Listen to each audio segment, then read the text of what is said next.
Again, is this as bad as most reviews say? And I'm talking about not even reviews from professional critics. I'm talking about from the audiences out there. Is it as bad? Let's just say I'd rather be watching Spider-Man. Well, that's a high bar. Yeah, exactly. Listen, I don't know.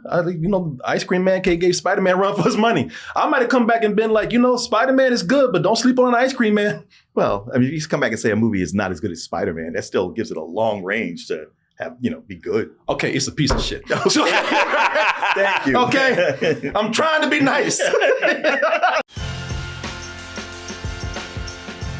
So this past weekend, we had a movie that came out not even in the top 5.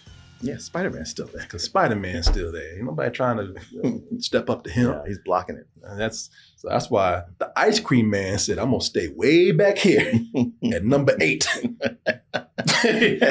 Don't notice me. Yeah. Ice Cream Man versus Spider-Man. Nah. So you would think that a movie that opened up at number 8 at the box office, that's a movie that nobody's talking about. But this is a very special case right here because everyone is talking about this movie negatively. Oh, people are saying, yep, well, I think I've just seen one of the worst movies of 2026. It's going to be hard to top that one right there. Well, is it true that no press is bad press? Well, it's getting it's getting a lot of press now. Okay. It's getting, pretty much a lot of press at this moment, man. And they pressing hard on this. Yeah, this film by the great Eli Roth, who has given us such horror classics as Cabin Fever, Hostel, Borderlands, which is one of your favorites. I'm sorry, Sure. but he's had his missteps too, and a lot of people today, for some reason, I don't know why, but he's become a figure of hate with people now. Mm. Oh, I know why. Tell us why, Martin. He's very pro-Israel. Oh, is he? Yeah. Okay. Yeah. So there you go. So there's sort of a political slant here for people to come in and hate this movie. It's probably not the movie itself. They just don't like Mr. Roth's politics. So people are coming in biased and just being very unfair against this movie. Or are they? Well, you like my suspenseful, or are they? To that point. Mm. So, when I hear something is one of the worst of ... I got to go see it myself. Sure. I like to be the final word on these things. Yeah. I'm sort of a connoisseur of shittiness. An expert at it, if you will. So I got up today, paid my good money to go see Mr. Ice Cream Man. Mm. And well, I am known to be fair too. Mm-hmm. So I will not go in with any political bias. I will not go in being influenced by anything that I've heard on the internet. I will go in there and judge this movie by what I have seen. And I will tell you if it is as bad as people say, or if surprisingly, it's not bad at all. Let's go ahead and look at the trailer for Ice Cream Man.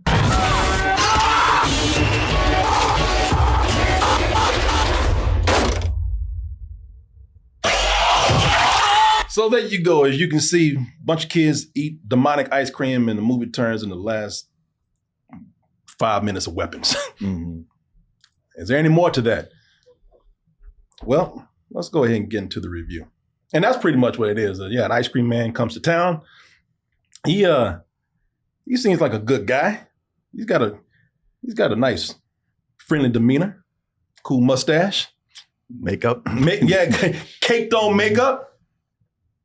What could be the harm in taking ice cream from this man? Turns out the ice cream makes these kids go crazy. They end up killing all the adults in the town. And if any kids have not eaten the ice cream, they capture them. They shove a cone down their throat and make them go crazy too. Mm. Why is this happening?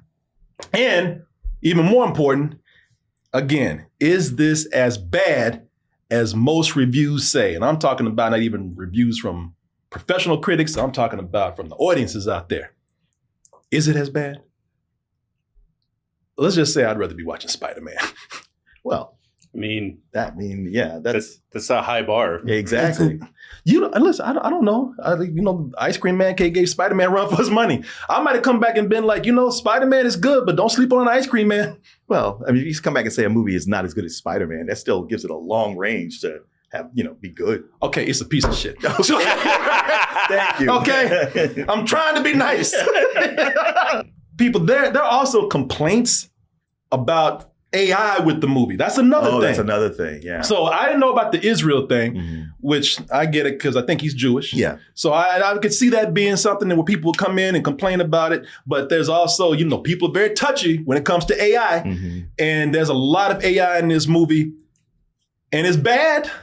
But again, we got so many more problems. Wow, really? In this film. Now, So this when you say AI is used, like, is there AI footage, AI writing, both? I'm going to show you in a little bit because like I said, we're going to get to it. We got some other shit to like kind of scrape through before we get to that. And again, that's just me. It's all subjective because when I walked in, almost in the front row, whole family sitting in there. I don't know if they thought Ice Cream Man was like a Disney flick probably or something. This pretty much is. I wasn't kidding. This is the last part of Weapons, stretched out just to show more gore. So much gore. And a lot of it is practical effects.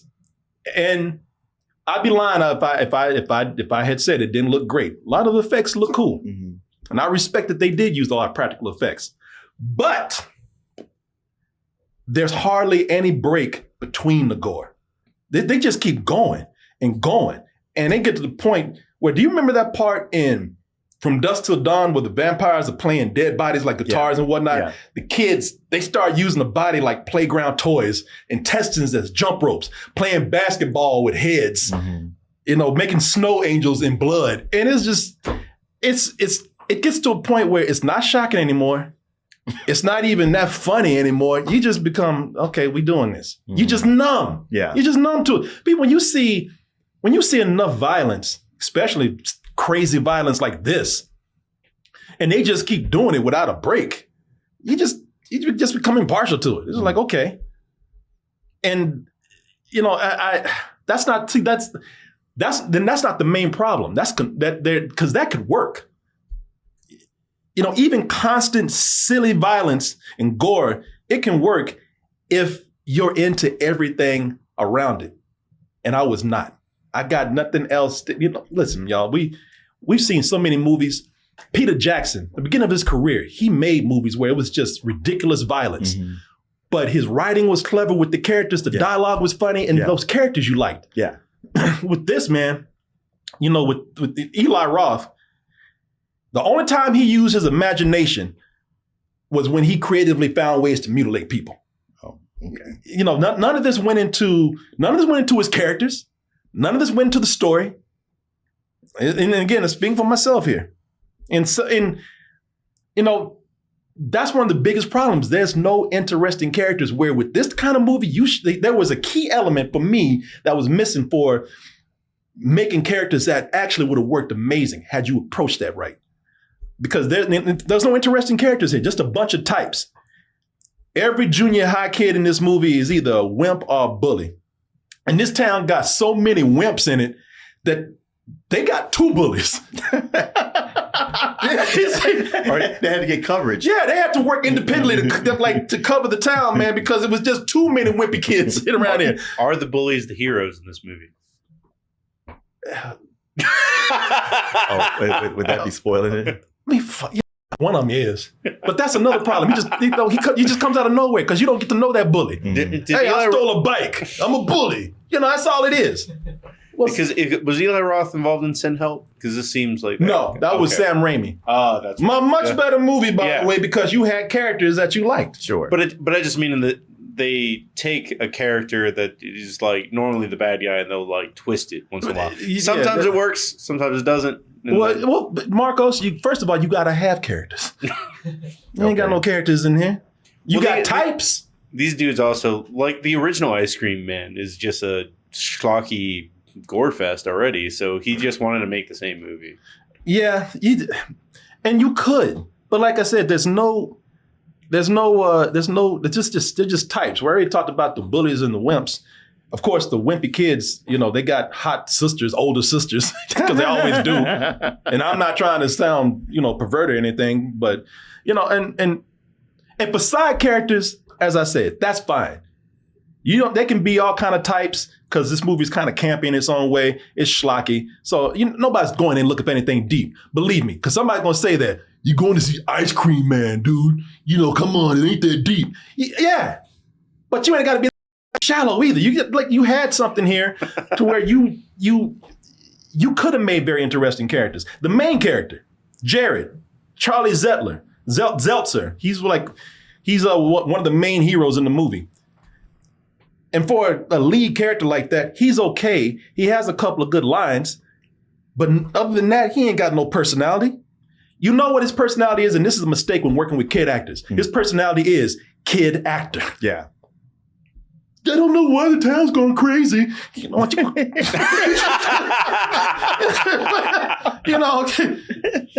Yeah, you could tell he's reading a script or repeating lines from a script. He's not a personality because he wasn't given a personality. And I would say there were some unlikable characters, but they ain't enough personality in it to even be that. Dang. Yeah, you ain't got enough personality to be disliked. And there's one bully who comes in and steals something from a mom.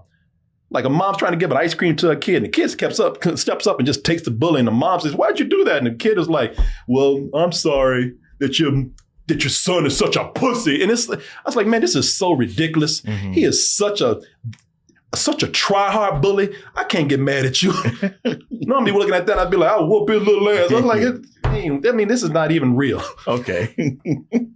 It's Jonah Hill. Huh? The chat's corrected me over and over again that this has nothing to do with the remake. That there is no connection. Inspiration. I didn't think so. I didn't think there was. I didn't, because I had never heard Ice Cream Man before. I just saw Ice Cream Man because I did see the 90s movie. Okay. Yeah, I didn't know. But I didn't see this movie, but I thought it was just the same thing. Because the cover for Ice Cream Man is the dude holding a severed head on an ice cream cone. Oh, okay. Well, I didn't see that one. I would bet that it's better than this one right here. Maybe not. So when you said it's worse than Spider-Man, high bar. When you said it's now we're going to low bar, if it's better than this one. Probably. I don't know. But with this being what I'm saying is a bad movie, a lot of this stuff could have been overlooked. A lot of this stuff is something that you could have, that we would actually accept and be like, okay, this is a campy horror film. But the biggest problem for me here is that this is a kids save the day movie. Yeah. This is the one where the adults can't do shit. They're dumb. They're not very effective. They're clueless. They're clueless. They're out of town. So the kids have to take over. Now, when you have a kids save the day movie, you should have spent a lot of time developing their personalities and their relationships. Mm-hmm. The thing about looking at a kid save the day movie like The Goonies or Stranger Things is that, first of all, it's cool that the kids are taking control. That kind of makes you want to hang out with them. Mm-hmm. Like if you're a kid, you want to be them. Yeah. You want to hang out with them. And if you're watching this as an adult, the kids are so cool. Yeah. That, you're like, damn, I wish I was like that when I was a kid. Mm-hmm. And you know what? Even as an adult, I like to hang out with them. I think those kids, they make you laugh no matter what age. Right. They entertain you. They have appeal. Mm-hmm. These kids, they didn't do shit with their backgrounds. Things start going down, and then these kids just finally even the black kid right there, when the shit went down, he wasn't even their friend. He just showed up. Oh, okay. he was in another class, and he was like, hey guys, we're in trouble. We got to do something. It was like, do you even know them? Where'd your black ass come from? What did you do? I know he didn't draw them, but the idea of a black kid wearing a shirt that says problem just it's a problem. Yeah. Look, man, I thought about that, and the movie's so riddled with other problems. I don't want to say anything, but yeah, that's probably a problem. You might as well just put ghetto on his chest. Yeah, with a Kids Save the Day movie, it's their bonding. Sure, it's the bonding the clashing of personalities with some of them. Mhm. The characters sell the movie. Mhm. And then if you could sell the movie through the characters, then you can start taking anything that they do, all the craziness around it. Liberties, and by the time you get to the third act, he's like, I've been so charmed. Yeah, you be as silly as you want. I'm here. But I love riding with these characters right here. But no, we can't do. That's asking a little bit too much. So Eli Roth is into more blood and guts, ripping people apart, that he spends more time doing that. We spend so much time doing that, we barely have a story in this movie. Mm-hmm. There's no wonder these poor little bastards can't have no relationship and be characters, because they're squeezed out the movie just to see kids playing with damn fake prosthetic rubber heads and intestines and ripping off arms and whatnot. I have a stupid question to ask. What's that? And I know it's stupid. You're saying the kids have no character, the victims have no character. Is the ice cream man have character? Well, you know what? I'll get to him in a little bit because he doesn't say anything. The entire movie? The entire movie, the ice cream man is like a mime. Mm-hmm. He's like That's all the makeup. I yeah, get that. I actually like this character, man. I forgot the guy's name. Ali Manning, I think is his name. Ari Millen is his name. I like him because he reminded me of why Terrifier works. Okay. Terrifier works because Art the Clown gives a great performance. Because the movie's not too dissimilar from this. It's like just a lot of gore, but there's enough breaks between the gore, and you might not even like Terrifier, but he does build character in there. Okay. And Art the Clown is amazing. And this guy doesn't get enough time. He's great. I could tell he has potential, but most of the movie, he's just like, ice cream. Bon appetit. You know, he doesn't do too much in the movie other than that, sitting behind an ice cream truck. He sounds like a discount Pennywise. He's a discount Art the Clown and Pennywise. Okay. Yeah, and it gets more ridiculous with this damn outfit he has on. The adults are ridiculous here.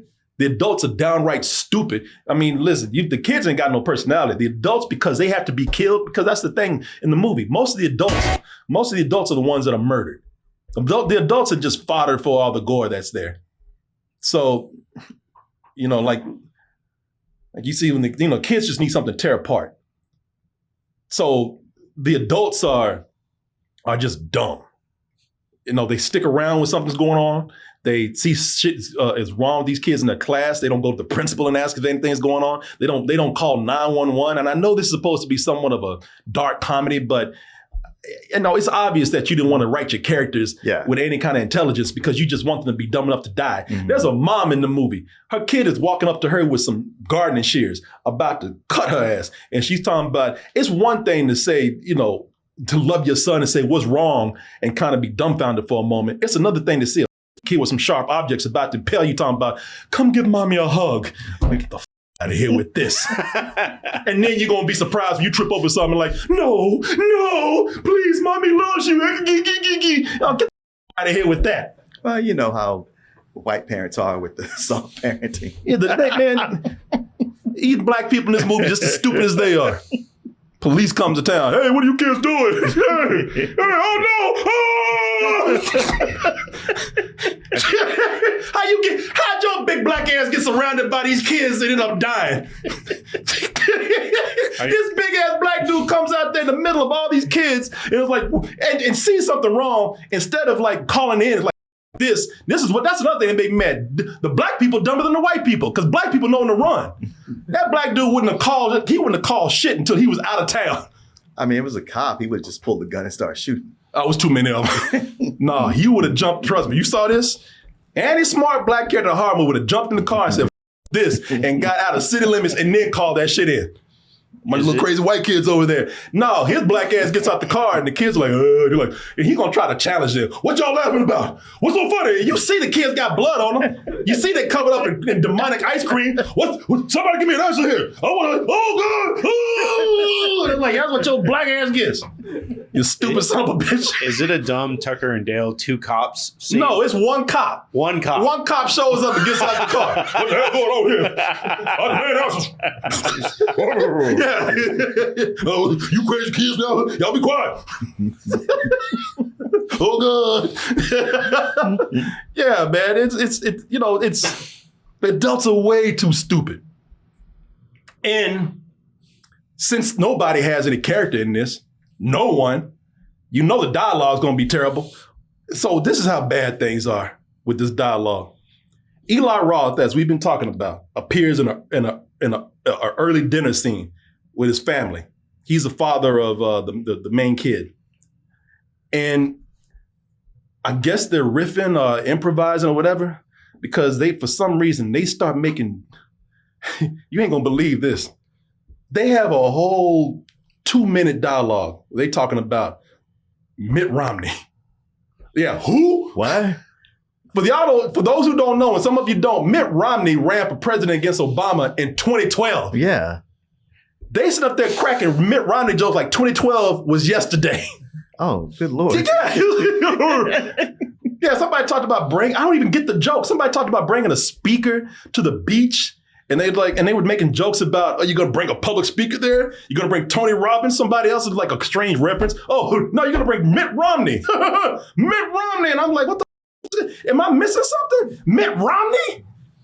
Who is talking y'all talking about Mitt Romney like he's still relevant. Like he's running against Obama right now. Like he's about to run again for president. Yeah, man. The only thing together. I honestly don't know what to say because, besides that being, Mitt Romney was relevant back in 2012. He retired some years ago. He's a businessman now. He's not even a politician anymore. Right. Even he's like, why the hell y'all talking about me? I did not get that. The only thing that actually makes you cringe more than that. Oh no. Is that for some reason, and I don't think that Mr. Roth thought this through. His daughter, Lizzie, she talks about doing a skip day and going to the beach. And then the son makes a joke about, because the girl's like, because he said something to rat the girl out. And the girl's like, you know what? I'm leaving you here. I'm not taking you with me. And he's like, oh, and the kid is like, oh no, I'm not going to get to go to the beach with teen girls in bikinis. Eli Roth chimes in, oh, can I go? He was like, brother, I don't think you know that sounds. No grown man should be saying that. Especially not a father. And the father, unless the father is supposedly a creep. But no, he's not playing that role. I'm like, you didn't think that one through. Also, his daughter, and believe me, I'm not trying to look for things. This is weird to me. His daughter, Lizzie, there's a scene in the movie where she has just a little bit of the ice cream, and they don't set up no physics about it or rules. But for some reason, because she had a little bit, she can't move her arms. And her little brother tells her, hey, throw it up because that's how you get it out your system. Mm-hmm. So, but she's like, I can't move. And he's like, go to the bathroom and just roll over there and stick a toothbrush in your mouth. Is she doing the Kung Pao, like, I can't move my arms? Well, what she's doing is that she's on the ground. She has to contort her way over there, and her ass is up in the air a lot. Mm-hmm. Her chest is bumped out, and it's just a little over-sexualized for my taste. Mm-hmm. I know some people gonna be like, "Well, why you looking, man?"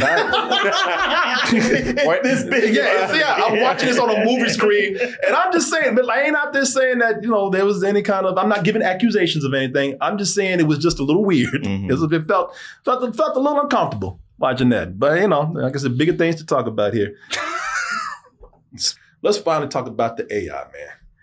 Yeah, let's get to the nitty gritty. Yeah, the sloppy joppy. Oh, Martin, heavy emphasis on slop. That AI sloppy joppy. Sloppy joppy, I like that.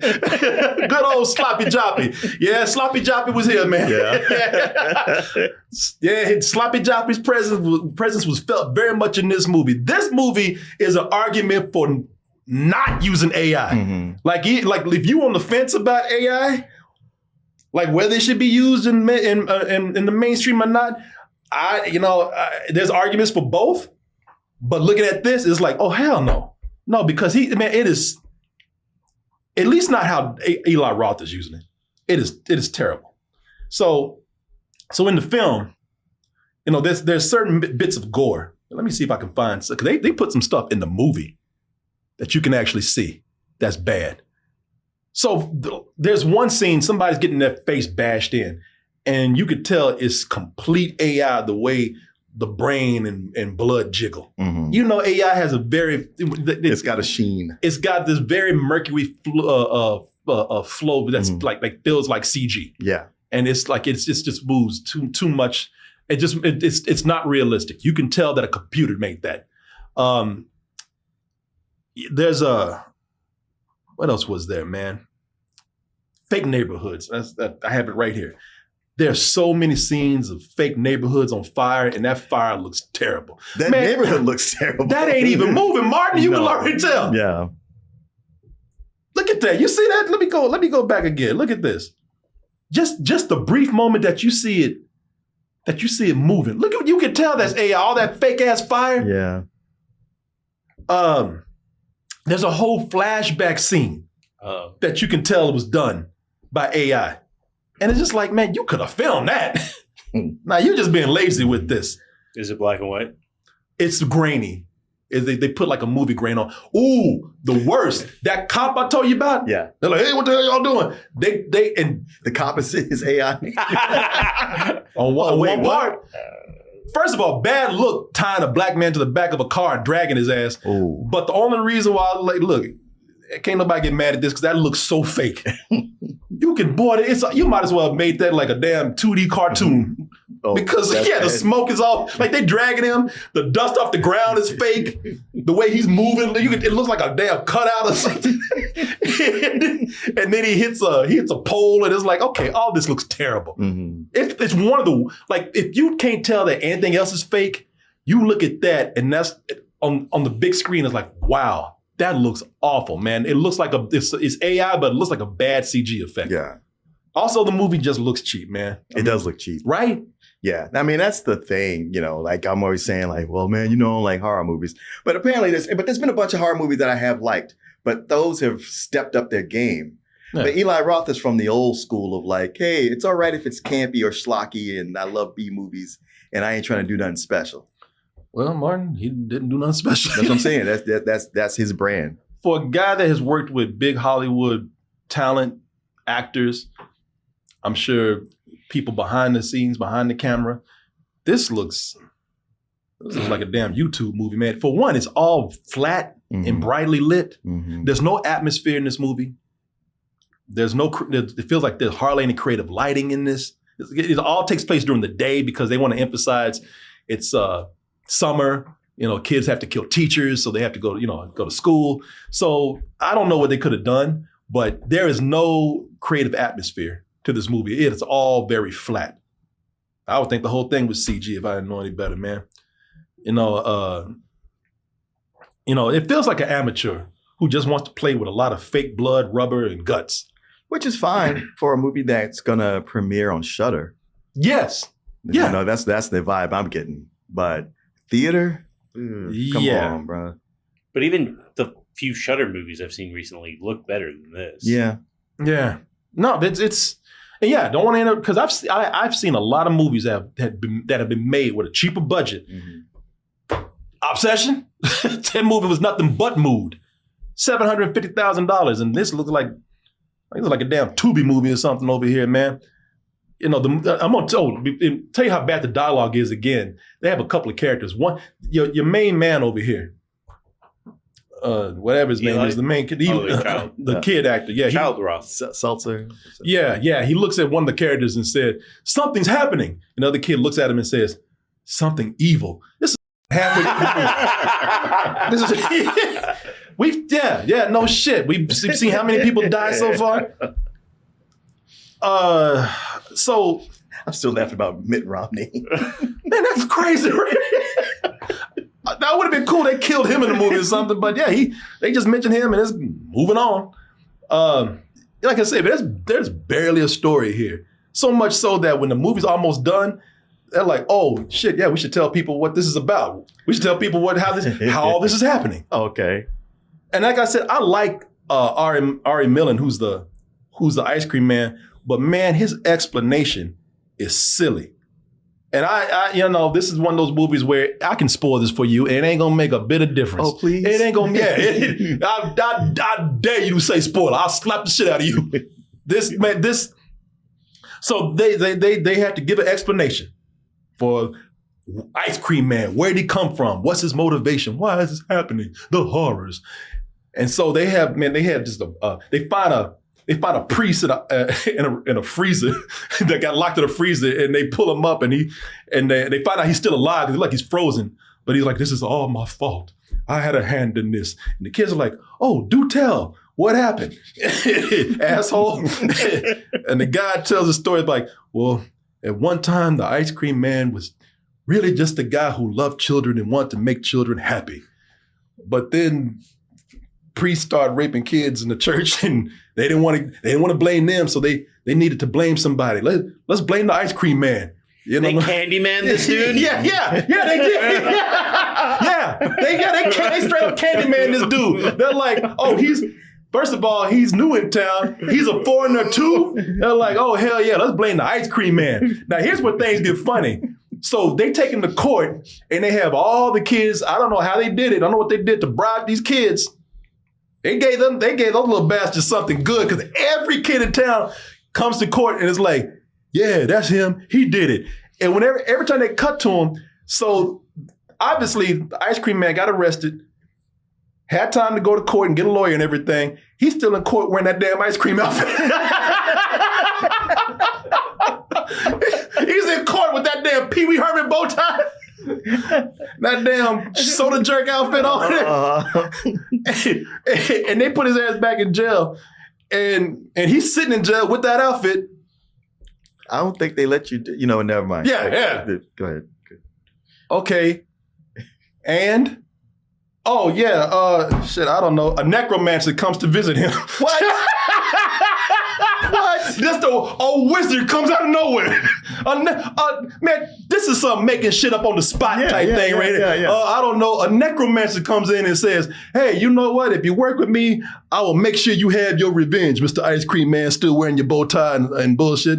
And so I probably missed some things, but I swear to you, I shit you not, they shake hands and then they trade bodies. The next day they find the Ice Cream Man dead with that outfit on, and they take him and they bury him in that outfit. Well, clearly he had no other clothes. No, none. And apparently they had run out of like damn county jumpsuits that day. They didn't even have no Hamburglar striped suits and they could give him. So I don't know what happens. He comes back from the dead. My man is told, like, in order to defeat the Ice Cream Man, you got to find the necromancer. The necromancer is still buried in an unmarked grave. Good luck. Through stupid ass means I will not explain. This is what you have to see the movie for. But they find the unmarked grave, and they end up digging the necromancer up. And the kids go in there, and they tell him like, "Oh yeah, and when you chop off his head, you have to take it off and point it at the Ice Cream Man." Man, that's a lot of steps. That's some loops. That's some loop-de-loops to go through, man. I mean, we're a bunch of kids. We got to get shovels and dig up a grave. Yeah.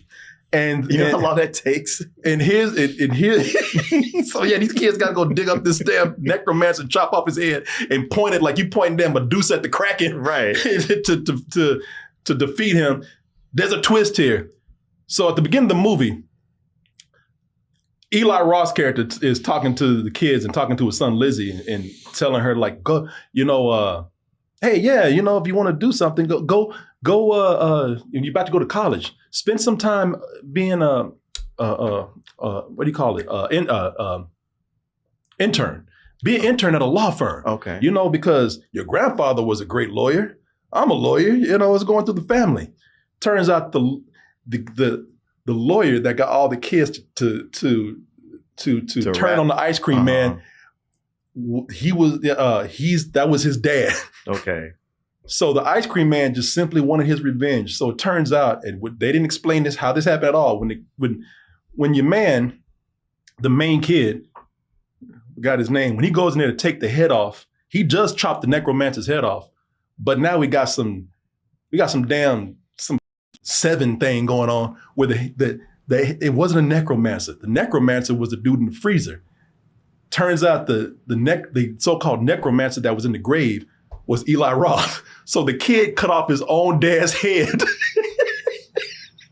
and he's like looking at it like, oh, and they even kind of play it out like 7. The sister's like, don't look, goddammit, don't look. And he's like, oh, Dad. Meanwhile, the ice cream man is, and I've had my revenge. And he goes off into the horizon like the Pied Piper with a bunch of kids following him. And that's the end? And that's the end. Wait a minute. How did Eli Roth end up in the grave? Was he dead earlier? Somehow the necromancer got him off screen. We didn't see it.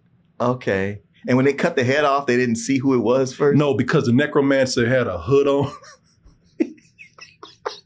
Oh, and they said, and the necromancer will also have a siren to alert everybody. So when they open up the grave, the siren is like, oh! Well, that's because it's his mom screaming, no, don't kill us. Okay, all right.